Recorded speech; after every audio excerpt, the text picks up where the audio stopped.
Rapunzel by the Brothers Grimm. There were once a man and a woman who had longed in vain wished for a child. At length the woman hoped that God was about to grant her desire. These people had a little window at the back of their house,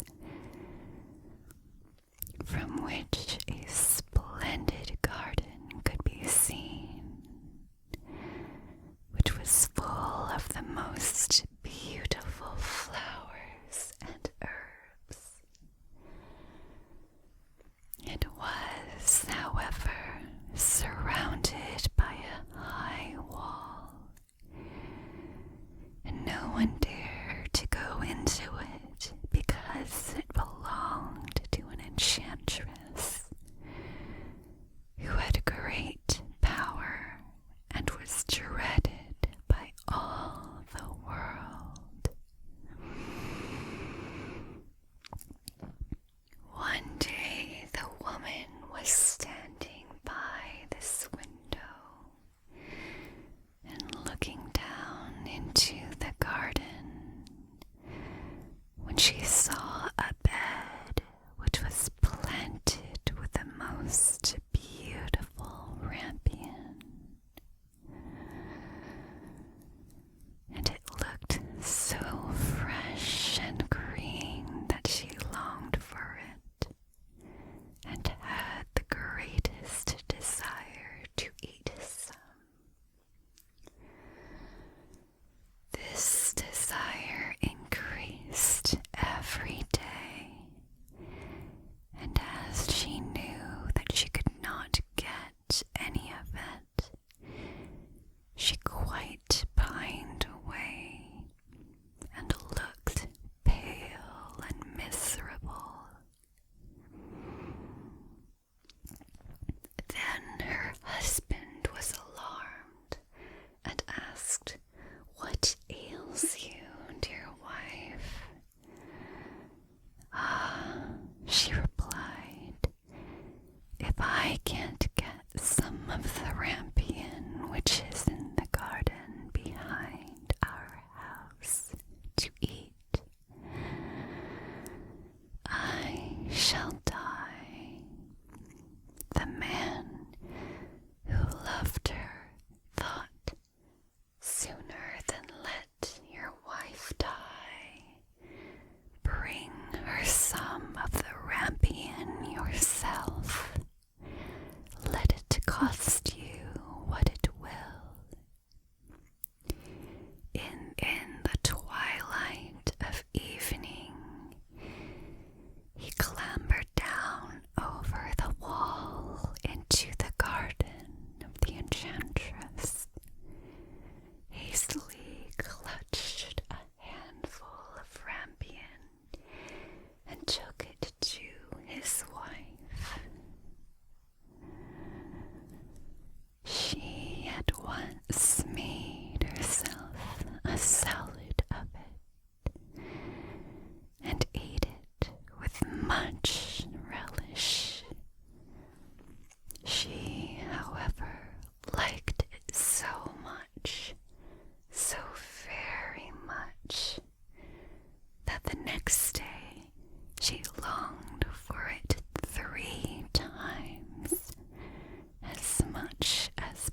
felt such a longing for it that she would have died if she had not got some to eat. Then the enchantress allowed her anger to be softened and said to him, "If the case be as you say, I will allow you to take away with you as much rampion as you will. Only I make one condition. You must give me the child which your wife will bring into the world. It shall be well treated, and I will care for it like a mother." The man, in his terror, consented to everything. And when the little one came to them, the enchantress appeared at once, gave the child the name of Rapunzel, and took it away with her. Rapunzel grew into the most beautiful child beneath the sun. When she was 12 years old, the enchantress shut her into a tower which lay in a forest and had neither stairs nor door, but quite at the top was a little window. When the enchantress wanted to go in, she placed herself beneath this and cried, "Rapunzel, Rapunzel, let down your hair to me." Rapunzel had magnificent long hair, fine as spun gold, and when she heard the voice of the enchantress, she unfastened her braided tresses, wound them round one of the hooks of the window above, and then the hair fell 20 yards down, and the enchantress climbed up by it. After a year or two, it came to pass that the king's son rode through the forest and went by the tower. Then he heard a song which was so charming that he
Rapunzel, Rapunzel, let down your hair.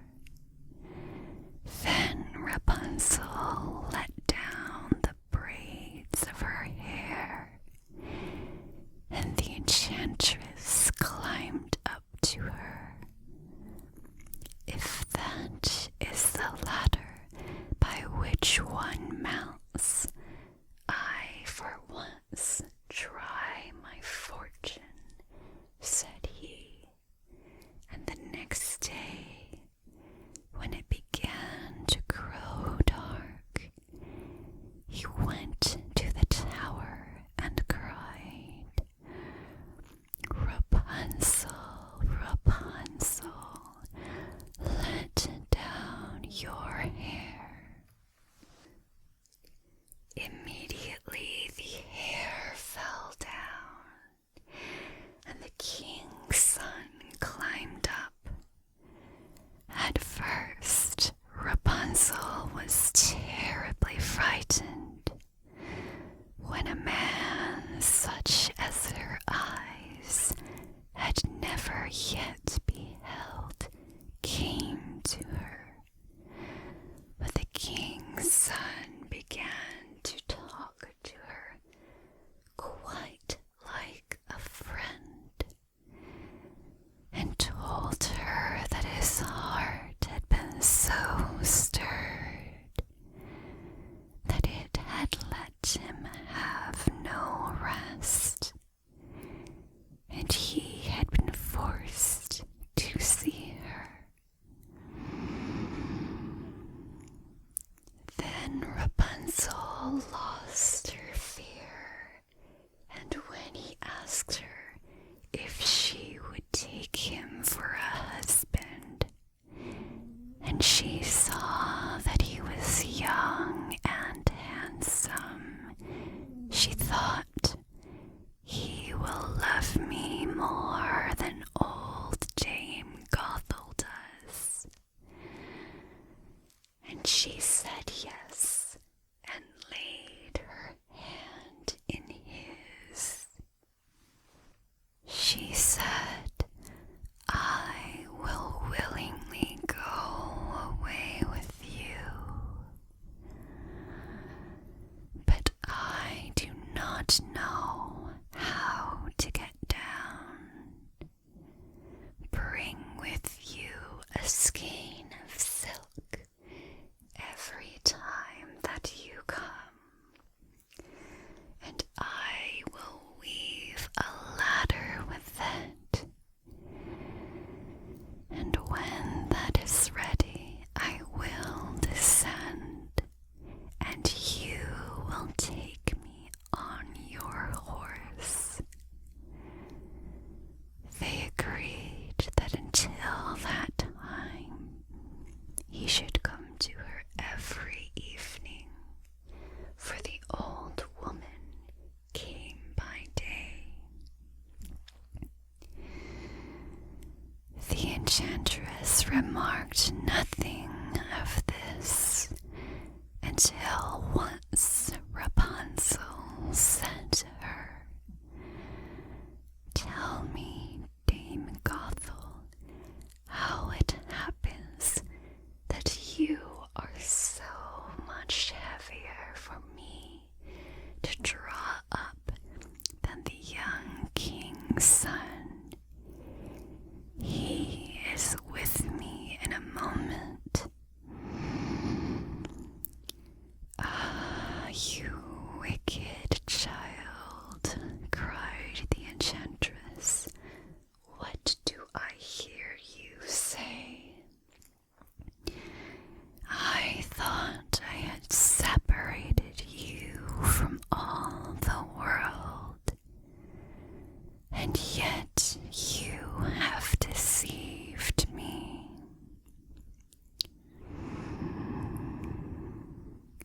In her anger, she clutched Rapunzel's beautiful dresses, rubbed them twice round her left hand, seized a pair of scissors with the right,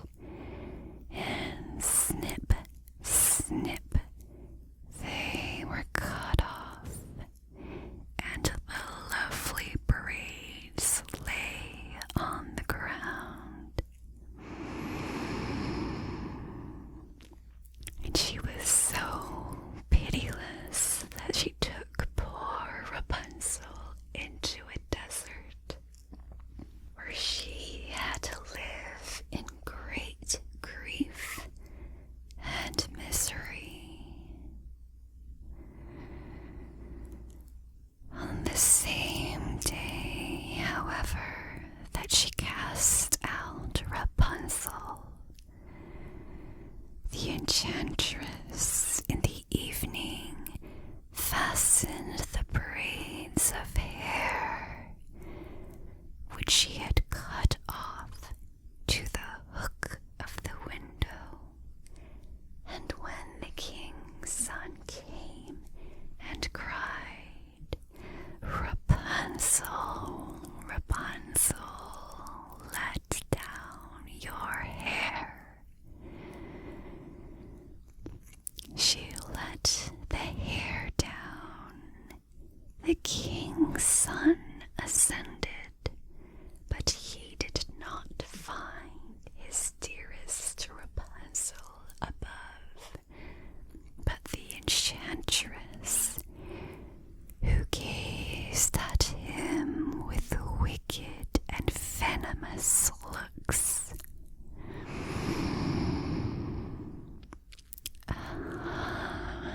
She cried mockingly, "You would fetch your dearest, but the beautiful bird sits no longer singing in the nest. The cat has got it and will scratch out your eyes as well. Rapunzel is lost to you. You will never see her more." The king's son was beside himself with pain, and in his despair he leapt down from the tower. He escaped with his life, but the thorns into which he fell pierced his eyes. Then he wandered quite blind around the forest, ate nothing but roots and berries, and did nothing but lament and weep over the loss of his dearest wife.